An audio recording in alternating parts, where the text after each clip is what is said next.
that's why I'm having this hard time to believing that, in my experience, there's no such thing as luck. Because you can control the Force and you can do these things, and, what about all those other people that live in squalor at the bottom of Coruscant? The Force wants it that way. Hello there, you found the Lost Holocron, an ancient artifact of lore and legends from a galaxy far, far away. Each episode of the Lost Holocron, you will join an episodic discussion of media from the Star Wars universe. We will be your guides, Tim. Hey. Kyle. Hi. I'm Scott. And Stuart. Hey. We will be covering material up to and including Chapter 3 of Heir to the Empire. So, Kyle, what happened so far? Oh, so far, it's 5 years after the Empire's defeat over Endor in Return of the Jedi. On the ex-Imperial capital of Coruscant, Luke, Leia, and Han are struggling not only with their evolving identities, but also with the demands on their expertise as the militaristic rebellion aspires to establish a legitimate and functioning government. Meanwhile, the Empire is continuously losing territory to the blossoming New Republic. However, tactical genius Grand Admiral Thrawn is uniting Imperial Remnants and piecing together his master plan to utterly destroy what he still views as the rebellion. Hey Tim, what happened in this chapter? Alright, so in Chapter 3 of Heir to the Empire, we are on the planet of Myrkr. We are introduced to the smuggler Talon Karrde and one of his newest employees, the super famous and popular Jade. Talon invites Jade to dinner under the pretense of surprising her with a promotion, but he is covertly attempting to glean more about her mysterious past. During their dinner, the Chimera arrives and sends a landing party to the surrounding forest. Karrde reaches out and is met with a stern Captain Pellaeon. Karrde deduces the Empire intends to collect Isala Miri, though he can only guess as to why. Can I just start by saying that Isala Miri is such a cool name? It is a really cool name. Really awesome. And immediately you think it's a salamander as well, which is really useful in terms of storytelling. So I actually don't know a lot about Legends. Mara Jade's popular? To say the least. Yeah, I honestly don't know much about her either. This is actually the first piece of Star Wars material that I've consumed that she's in, and so I've only heard about her, but I don't know much about her yet. With the year this was written and how she was being described, I feel like she's going to be an love interest with Luke. I feel like that's where this is going. Yeah, that's what she's known for, but I'm reading here on Wikipedia that the character of Mara Jade, spoiler, Skywalker, was developed by author Timothy Zahn for the debut in the 1991 novel Heir to the Empire. So this is actually her first appearance in canon. Wow. Oh my goodness. I got the impression that he did a good job writing her then, because I totally believed it when he was saying mysterious past, and I was like, oh, there's probably tons of material that's been written before this, so we know it, but I guess he communicated a lot with a little in that case. He must have developed her character pretty well before he wrote this chapter, before he introduced her.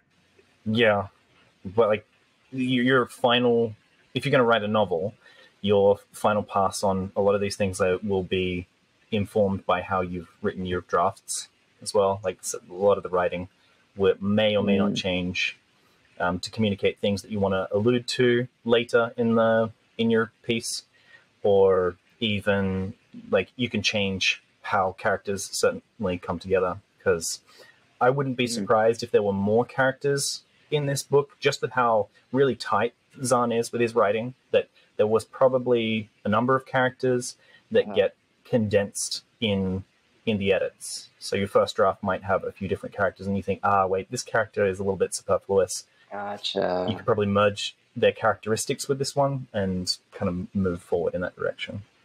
Oh, neat. Scott, wasn't Mara Jade in one of the Dark Forces games? She was. Dark Forces 2, The Mysteries of the Sith. That was actually my first introduction of her character.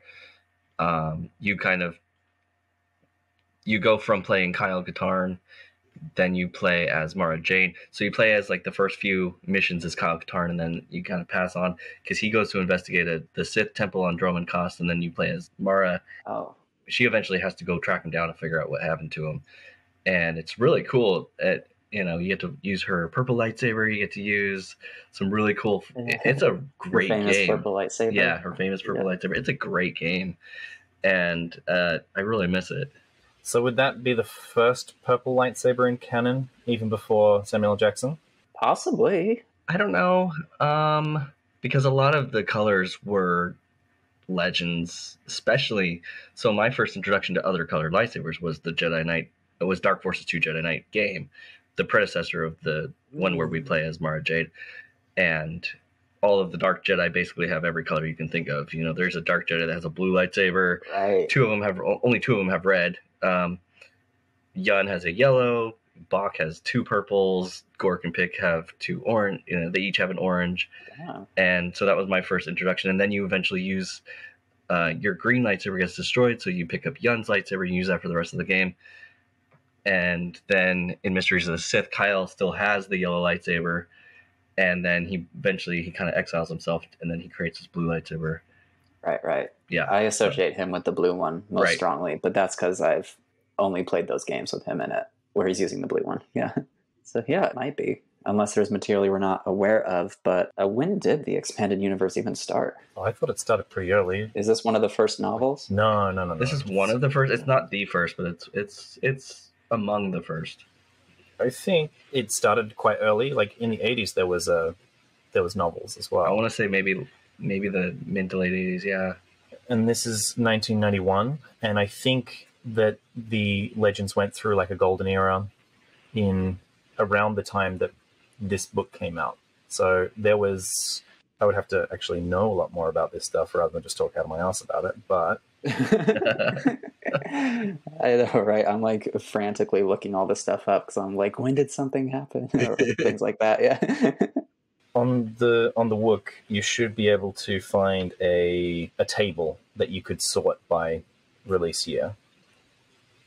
But here on Star Wars Legends, the early years, the early development of the expanded universe was sporadic and unrefined, in large part because at this time there was so little canon material for the creators to use as reference. The expanded universe is generally considered to have begun with Alan Dean Foster's February 1978 Star Wars spin-off novel Splinter of the Mind's Eye. So this was actually before Empire. Wow. Although it technically began with The Keeper's World in Pizzazz magazine. Oh, that is interesting. So, yeah, I'm fairly sure that this is one of the most famous novels to have brought like general popularity to the Star Wars expanded universe. That was the golden era. Gotcha. So it's kind of laying a lot of groundwork too. Yeah. That is so interesting. I never would have guessed that about this book. It just feels like one of the earlier ones because has such a commanding presence, I think. Yeah, it certainly does. I mean, when I was control Fing on the Wikipedia page, I got nothing for basically 10 years. It was, wow. Okay. The Han Solo Adventures, this is for books. The third and final of those was written in 1980, and then there was just a big gap, and then there was Heir to the Empire. Oh, okay. Yeah. Yeah. Here it says, the Star Wars fiction flourished during the time of the original series, 1997 to 1983, but slowed to a trickle afterwards. In 1991, however, Timothy Zahn's celebrated Thrawn trilogy debuted, sparking new interest in the Star Wars universe. Since then, several hundred tie-in novels have been published by Bantam Spectra and Del Rey. Several hundred. Geez, guys, we're going to be doing this for centuries. Centuries, yeah. We'll upload our consciousness to AI. Our grandkids are going to be doing this. Yeah.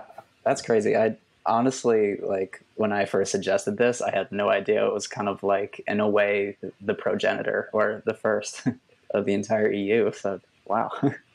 It's crazy. Well, it wasn't, though. It was it wasn't the progenitor. It was just, it restored popularity to fiction in the Star Wars media. It was the spark. The revolution. We didn't start the fire. Timothy Zahn did. So yeah, what did you guys think of Mara Jade, just based on purely on what we saw in this chapter? It's very interesting getting this in 2022 after the hashtag Me Too, because it definitely has the power harassment written all over it. From you call him Karrde? I was calling him Cards You might be right. the entire time. What do your books say? It says card. Talon Karrde? Okay. Oh, wow. Card, like playing cards, C-A-R-D. Card. Or maybe I'm right and you're all wrong. Maybe. We'll have to get Who Zahn knows? to. We'll have to see. Yeah, we'll have to see how Zahn passes it. Yeah. But yeah, I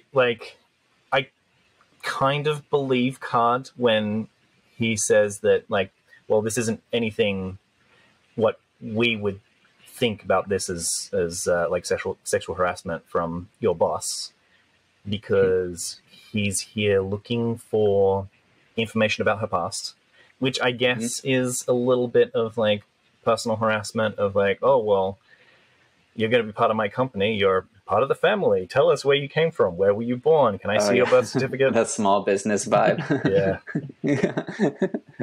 We're a family-owned smuggling operation. So yeah, it's got a little bit of like toxic work vibes Yeah. all over this, but Yeah. Yeah, I wouldn't want to work for Karrde.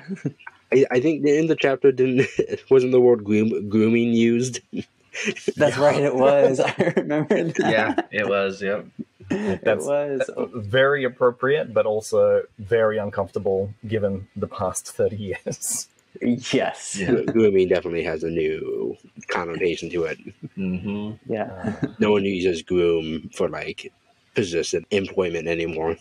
No, Yeah. not at all. Mm-hmm.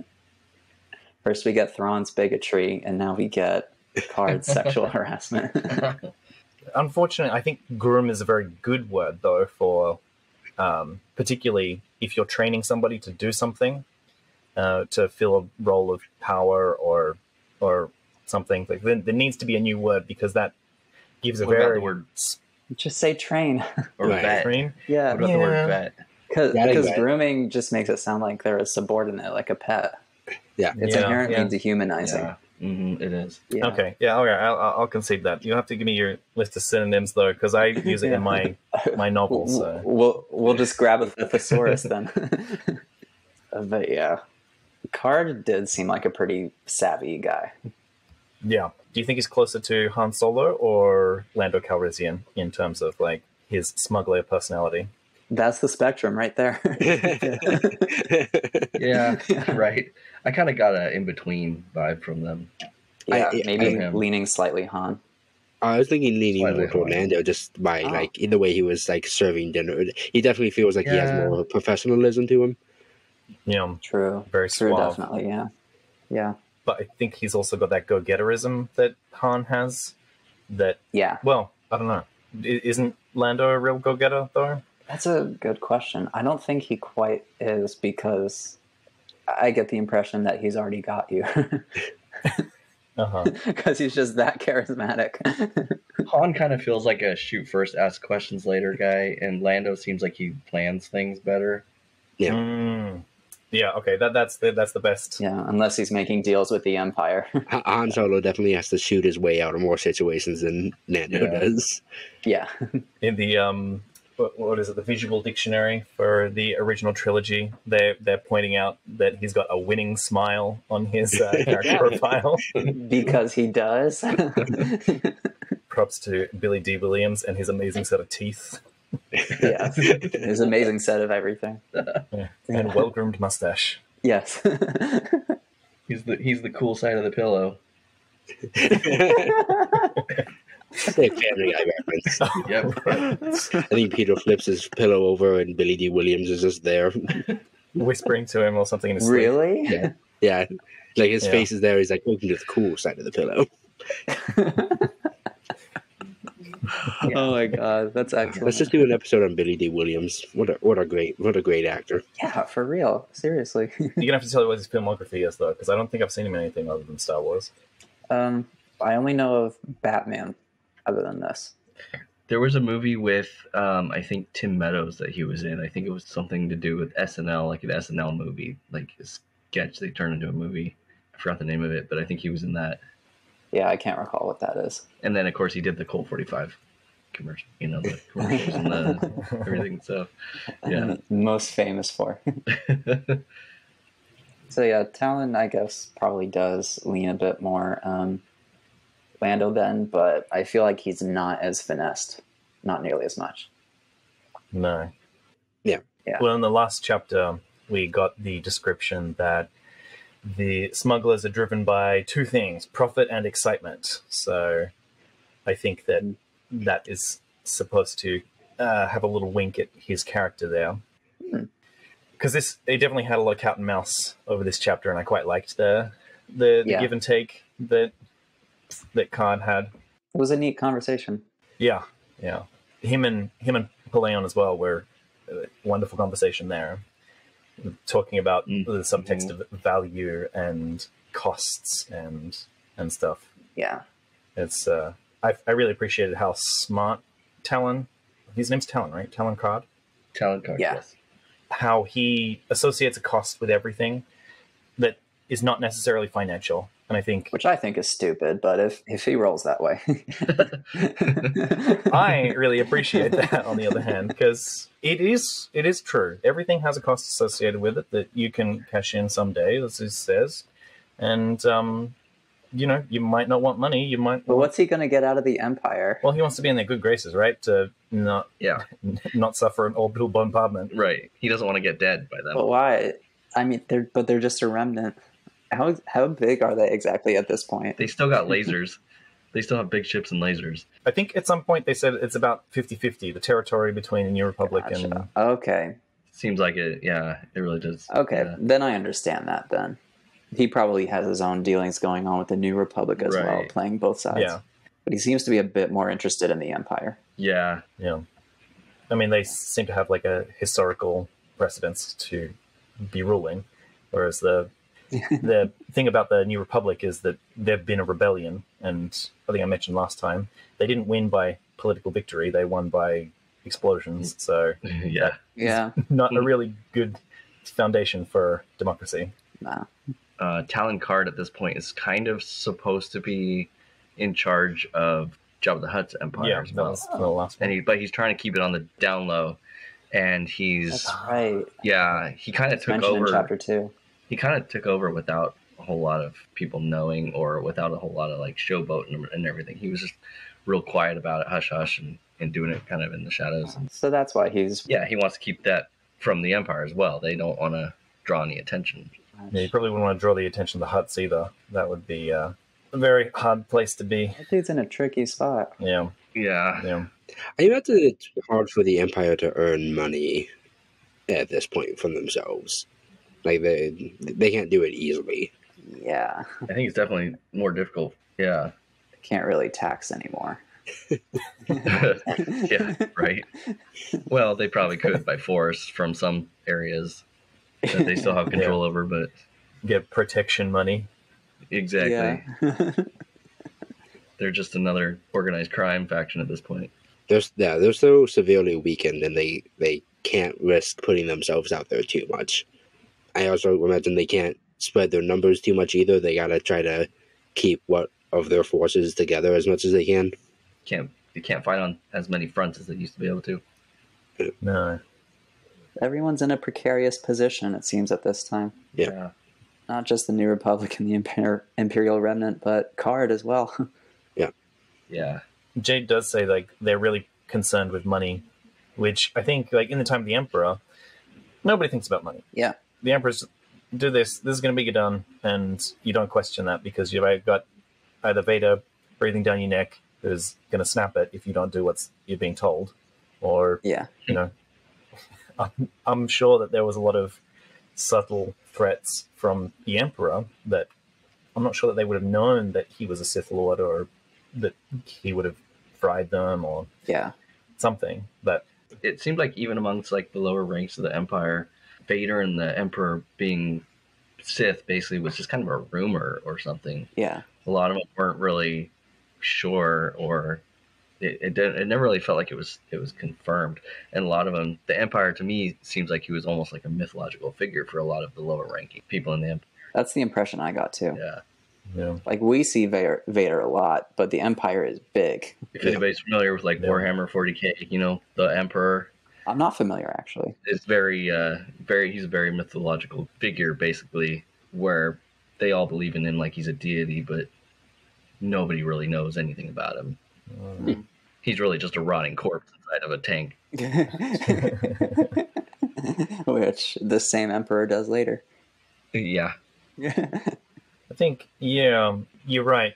We do get a lot of screen time, and a lot of the story is dedicated to these things. But I think at some point it's pointed out that even if the Jedi Order had 100,000 members, which I think was the limit, I don't think they said that there were millions of Jedis. Yeah, I never thought there were that many. That there is still hundreds of thousands, if not millions, of habitable planets in the Star Wars universe. Yeah. I don't know if there was that many planets, unless, well, there were quite a few systems. But I think that even if there was a single Jedi for every single planet out there, that's not how random distribution works. And even if there was one Jedi on this planet Earth, how many people would really know about that one guy practicing that one religion compared to all the other religions out there? Yeah, and it doesn't sound like it was that uncommon for especially the bigger, more well-known planets to have billion-plus people on the planets. Yeah, and those would have the most Jedi on them as well. So unless you were in a real concentration of power, the Jedi is just like, oh yeah, we just say this about the Jedi, but do we really believe that they move stuff with their mind? Do they really have laser swords that can cut through anything? It's just a myth to most people. It looks like it was actually about 10,000 Jedi. Jedi, okay. Around the time of the Clone Wars, yeah. Oh, around the time of the Clone Wars? Yeah. Oh, wow. And that it steadily decreased because they were dying in battle, but yeah. And that was them at their height, right? Here's an interesting tidbit I came across. So on the Jedi Council, there are 12 masters. 5 of them hold life terms, 4 hold long terms, and 3 hold short terms. Interesting. Okay. Does it say who the life terms were? I mean, I'm assuming Yoda and Mace Windu. And oh my god, it better not be Yoda. It probably is, but it better not, because that's going to be a long term. Yeah, it seems unfair to have a species that lives extremely long have the life term. right. Yeah. No wonder the order collapsed. Yeah. Or stagnated, rather. Yeah. Yeah. Yeah, Yoda's he's had his life term since, like, the High Republic, well before the High Republic. Actually, no, there was a Grandmaster before him during the High Republic. Can't remember her name. Yes. I'm reading it at the moment. Master Kiss or Cass or... Although it technically isn't canon for what we're looking at, but No. it's still interesting. So before Yoda, there was Pra, Trey, Veter, or Veter. And then before them, there was Laru. Oh, wait, they're said to be at the same time. It looks like there are multiple Grandmasters in the High Republic. Oh. Okay. The source is a behind-the-scenes exclusive, so yeah. Can't get more information. But anyway, it's not relevant to our universe. Right. We're in Legends. We're the lost holocron, not the found one. Right. Yeah. Exactly. Yeah. So, do you guys think Jade is from Endor? From Endor? No. Or why do you think she was so upset by the pre-Endor Empire? Oh, I don't think that she was upset. No? Oh, what do you think? Yeah, it's ambiguous, right? When it's introduced that the hot button topics are pre-Endor Empire, the Emperor, Vader's death, and Skywalker. And Skywalker is something at the other end of the emotional spectrum. And at the very end of the chapter, it says that she has such malice for Luke Skywalker. So we have to assume that she feels very protective or proud or some positive emotion about Vader, the Empire, and the Emperor. Yeah, she was very fond of them. Oh, okay. So she's like Kylo. So I think that she had allegiance. Oh, okay. So I think she feels... Well, I'm not sure what she would feel at this point. Yeah. But if she was Empire, and she feels a little bit disdain as well for what the Empire has become. Oh, they're just money grubbing now. They're not what they used to be. So I think she might have been one of the idealistic Imperial... she's quite well trained, so she might be a spy, and she seemed to have some connection with Vader as well. She's very sure that Vader is dead. Yeah. Yeah. Maybe she Yeah. was some sort of like femme fatale kind of for the Empire. Oh, okay. Yeah, I like that. What exactly do you mean by that? They obviously describe her as a like charming, attractive woman. Maybe she just kind of was a little deeper in people's business than like most people think. Gotcha. Kind of a Black Widow kind of character. Gotcha. So based on this, when I hear femme fatale, I also think of some like duplicitousness. Oh no, just more like more of a spy kind of, least likely to be expected to be doing anything out of the ordinary. See, I was imagining her as like like this high-ranking Imperial agent that's just like trying to seduce Vader and get him to do things he doesn't want to. No. Based on that, be like, oh no, you should help the rebellion. I do like that there's not a lot of description, though, that overly feminizes her as like Lola Bunny kind of direction. She's very... Yeah, I appreciated that too. Yeah, she was very human in this chapter. And, you know, her being a woman wasn't like... There was a few things that was like, okay, this would definitely come up as a relationship between a powerful businessman and his female employees. But I didn't feel like she was an object in this scene. She was definitely her own powerhouse. Yeah. She had her own agenda. Yeah. And she was pursuing it even if we couldn't quite see the actions she was taking. Yeah. Now I'm excited to find out more about her. I'm sure as a big mystery of this book is going to be finding out who she is.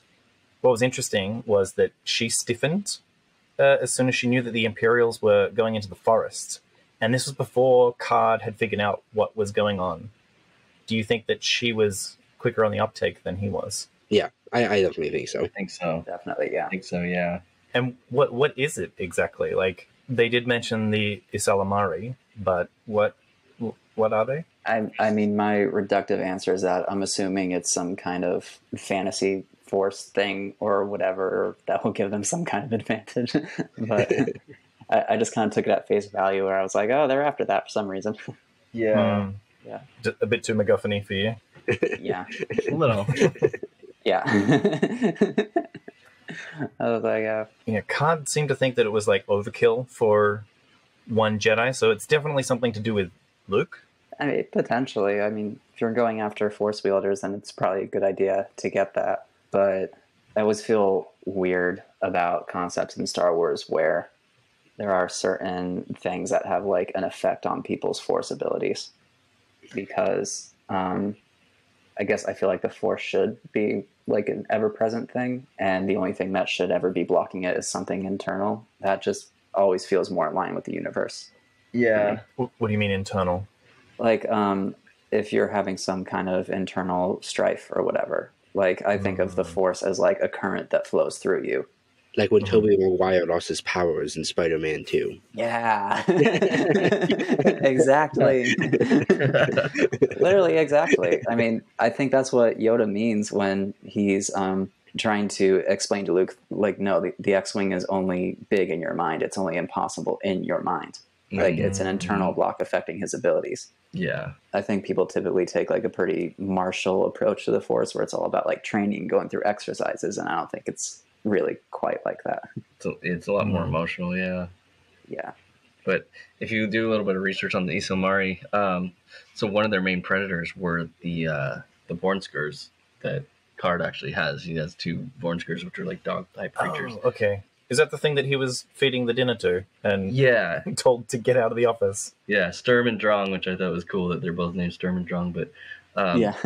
so they're natural predators of the Isomari, and they, well, according to the Wikipedia page, they have some sort of force ability to hunt. What? And the Isomari have, yeah, What do you mean? I don't quite understand it, but the Isomari have evolved this bubble to repel the force, but to basically hide themselves from the Bornskurs. Oh, so that's what they're after them for.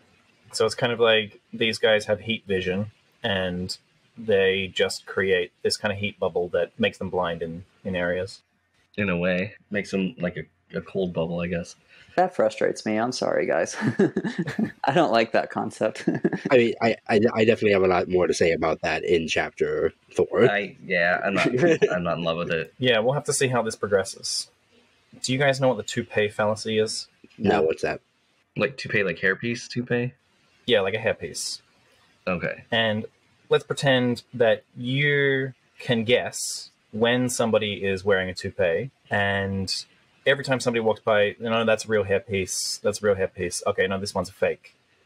How do you know internally whether or not you're missing things that go by?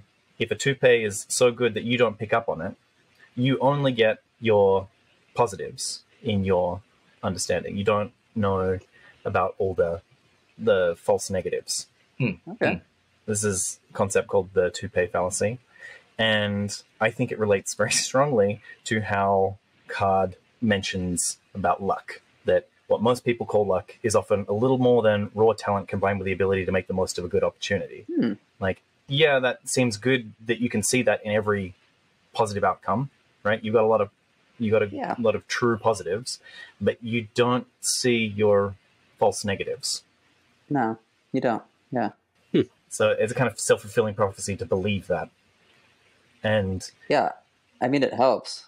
I have a very hard relationship with luck and the Star Wars universe, because a lot of people are saying, oh yeah, well, luck is just the Force. But is that just what people in lucky positions feel is true, because that's what their religion tells them is true? Or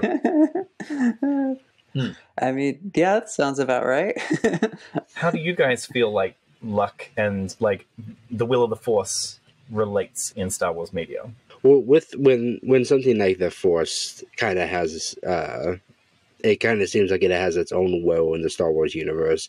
I feel like things like luck are kind of non-existent, because sometimes it's just like, oh, the Force wanted this to happen, so it happened. Yeah. Because the Force is a very real entity. Right. At the same time, though, people seem to pursue their own objectives by their own will, so maybe it's a mixture. That's why I'm having this hard time to believing that, in my experience, there's no such thing as luck.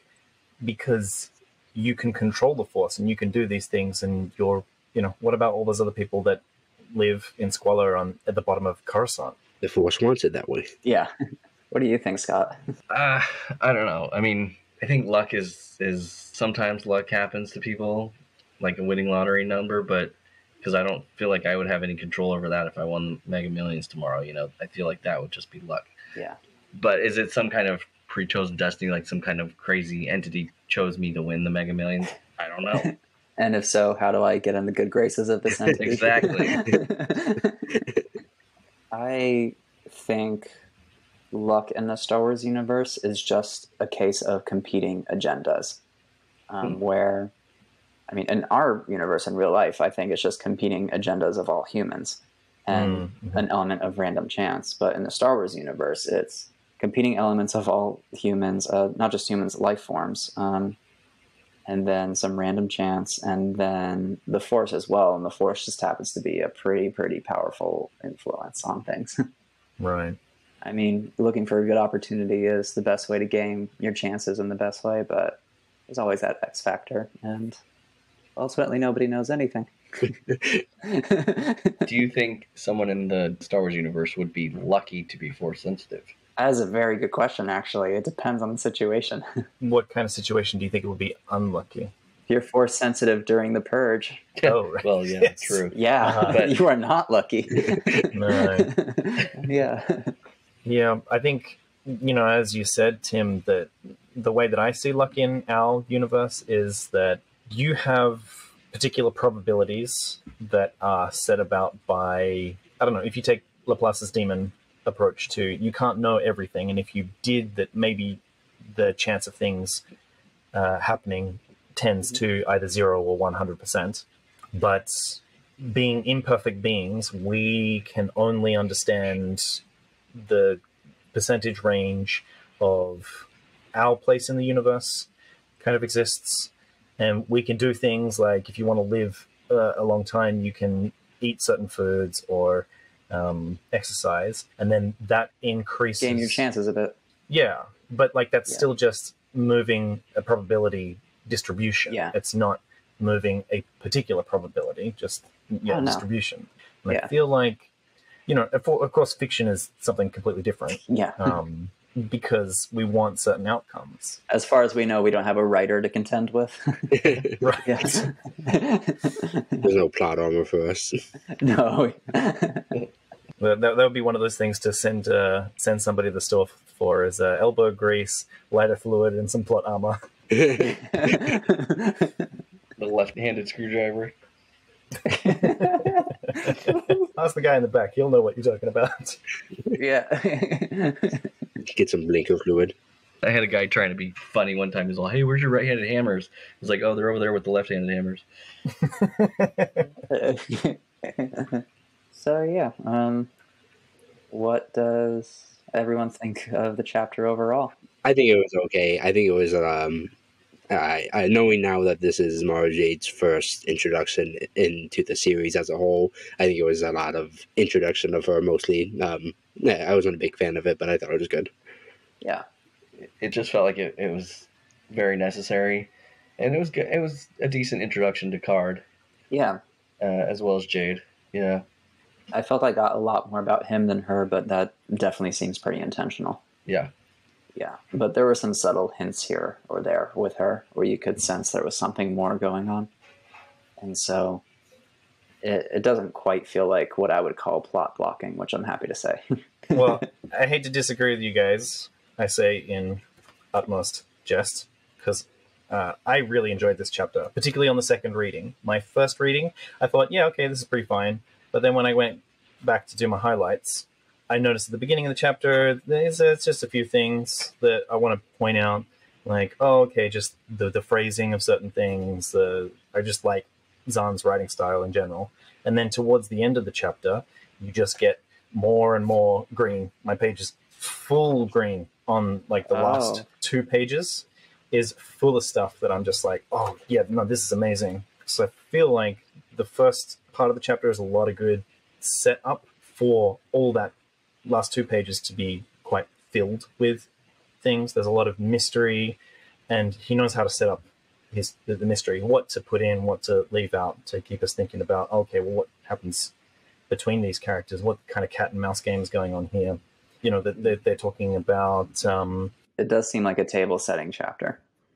Yeah, literally, too. They're playing their game of shogi, ego, or chess very well. That Karrde's putting his pieces down and like, oh, okay, well, if you just rely on me, we can show you how to get all this stuff.